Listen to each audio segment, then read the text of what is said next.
Bonjour, bonsoir, tout dépend de votre fuseau horaire. J'espère que vous allez bien chez vous et que tout le monde à la maison se porte très bien. Au Centre évangélique La Résurrection, nous nous portons à merveille, surtout après ce grand marathon de 21 jours de jeûne et prière, durant lequel le Seigneur nous a énormément bénis, il nous a fait du bien et nous avons été édifiés. Après ces moments, vous vous posez sûrement des questions. La bonne nouvelle est qu'aujourd'hui, je ne suis pas seule. Je serai avec le pasteur Hélène Goy, que nous appelons affectueusement Mommy Hélène, qui va répondre à ces quelques questions que vous pouvez vous poser chez vous à la maison. Bonjour Mommy, Bonjour, comment vous allez? très bien, merci. Et toi? Ça va aussi, merci beaucoup. Alors Mommy, déjà nous aimerions savoir comment vous aviez vécu ces 21 jours de jeûne et prière. Waouh, on a été tellement bénis. La qualité des enseignements, l'atmosphère qu'il y avait, chaque jour rechargé d'une nouvelle manière. Dieu est allé vraiment jusque dans le fond des cœurs. Et je crois vraiment qu'en tout cas, moi, j'ai été bénie et tous ceux qui étaient là ne pouvaient qu'être bénis. Et nous bénissons le Seigneur. Gloire à Dieu. Les gens se demandent, nous nous demandons, comment se manifeste la saison de nouvelles choses? Est-ce que c'est seulement spirituel ou alors c'est seulement matériel ou encore c'est plus spirituel que matériel? Alors, la saison des nouvelles choses, je vais juste prendre dans la vie courante, nous avons, comme nous le connaissons dans notre contexte ici, nous avons la saison des pluies et la saison sèche. À quoi on s'attend pendant la saison des pluies? On s'attend à voir la pluie. Alors, je veux croire que la saison des nouvelles choses, c'est une saison où Dieu a décidé de visiter son peuple de plusieurs manières, dans des nouvelles dimensions, ou alors de les introduire tout simplement dans des nouvelles choses auxquelles ils n'étaient peut-être pas habitués les années passées. Alors, est-ce que c'est spirituel, ou c'est matériel, ou c'est les deux? Je veux croire qu'il y a des choses que Dieu fera dans ta vie, mais sans que tu t'y attendes. Ça vient juste comme ça t'étonne toi-même, ça étonne tout le monde. C'est la saison des nouvelles choses. J'aimerais te dire, attends-toi à juste des épisodes d'étonnement.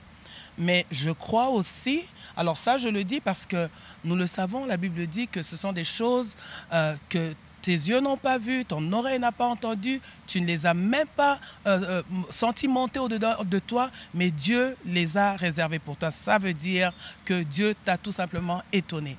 Mais il y a aussi des moments où Dieu précède ces genres d'événements par une promesse, par une parole, par un message, par une vision qui te demande d'activer encore ta foi, de croire, de recevoir les instructions. Mais une chose est vraie, le matériel est en train de venir et le spirituel est déjà là. Le matériel est en train de venir, le spirituel est déjà là. En parlant de la saison des nouvelles choses, les orateurs n'ont cessé de dire que nous étions déjà dans cette saison.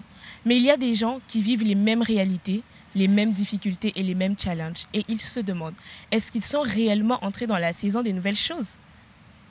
Écoutez, lorsque on dit que tu es dans une saison, tu es dedans. Alors, et le fait que tu voies peut-être des événements contraires n'annule pas le fait que tu sois dans la saison. Je me dis aussi, revenons à cet exemple de la saison des pluies. Pendant la saison des pluies, il arrive aussi 2-3 jours où il ne pleut pas. Mais c'est quand même la saison des pluies.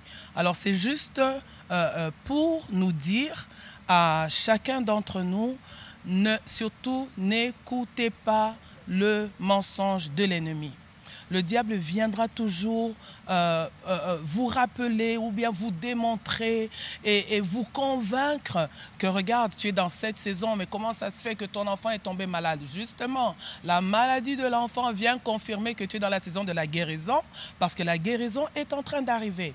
Alors bref, je suis dans la saison des nouvelles choses, je m'attends aux nouvelles choses et les circonstances contraires n'annulent pas le nom de ma saison. Je crois aux nouvelles choses.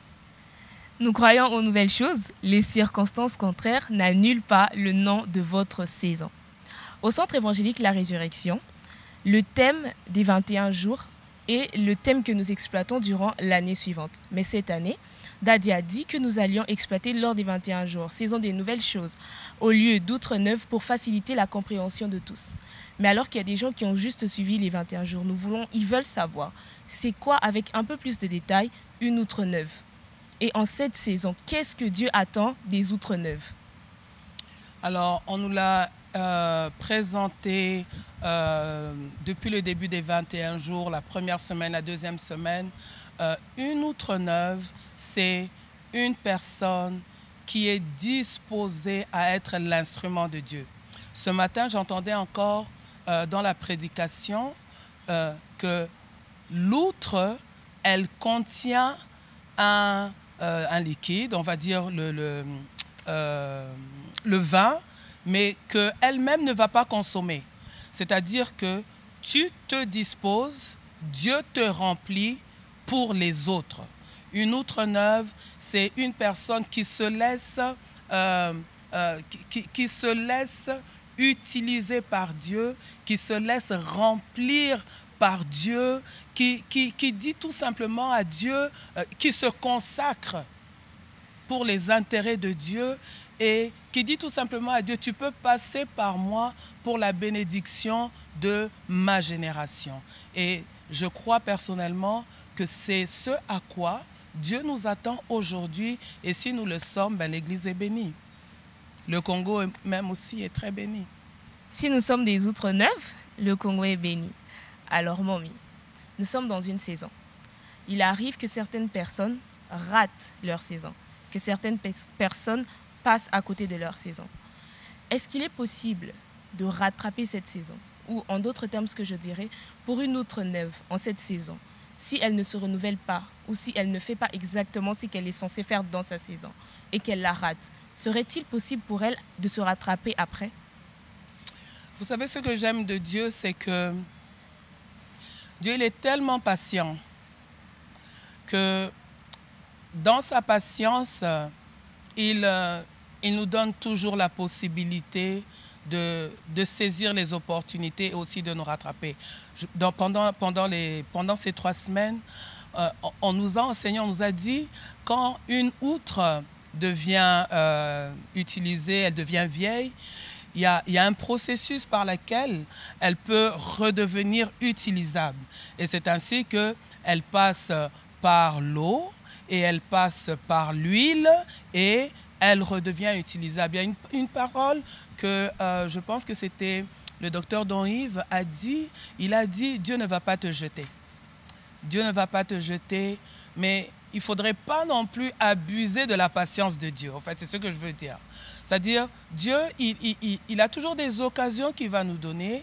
Il est tellement patient avec nous, mais en même temps, il ne faut pas abuser de la patience de Dieu. Ce que j'aimerais dire, si tu penses que tu as raté ta saison, tu peux encore aujourd'hui revenir auprès du Seigneur et lui dire, Seigneur, je suis là, fais de moi ce que tu veux. Merci beaucoup, Mommy. En tout cas, vous avez entendu tout ce que maman a dit et j'espère que chez vous à la maison, vous avez pris des notes.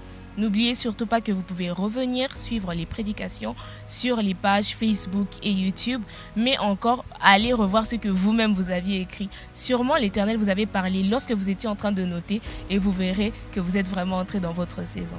Nous sommes déjà arrivés à la fin de cette interview, maman. Est-ce que vous pouvez faire une petite prière pour toutes les personnes qui vont regarder cette vidéo? Père, dans le nom de Jésus, je veux te dire merci. Merci pour tout l'enrichissement, Seigneur, dont nous avons bénéficié pendant tout ce temps. Merci de nous avoir parlé. Merci, Seigneur, d'avoir enlevé des choses qui étaient comme un freinage de ce qui pouvait nous bloquer. Merci de nous avoir renouvelés. Merci d'avoir guéri les cœurs. Merci d'avoir déversé, Seigneur, ton onction. Ma prière, Seigneur, c'est que tout ce que tu nous as donné ne soit pas vain, mais que par ta grâce et avec le soutien du Saint-Esprit, nous puissions encore être utiles pour toi, utiles pour ton œuvre, utiles pour notre génération et que tu te réjouisses de nous. Éternel, tu nous veux, Seigneur, comme des instruments que tu peux utiliser. Nous voici. Voici ton peuple, me voici, fais de nous ce que tu veux. Et surtout, que Christ soit glorifié et que ces nouvelles choses que nous allons vivre ne soient pas juste tout le matériel que nous pouvons avoir, mais un nouvel attachement à toi, une nouvelle consécration pour toi. Oh mon Dieu, mon roi, quelque chose de nouveau dans notre intimité avec toi. Père, je l'ai demandé dans le puissant nom de Jésus et je dis Amen. Amen.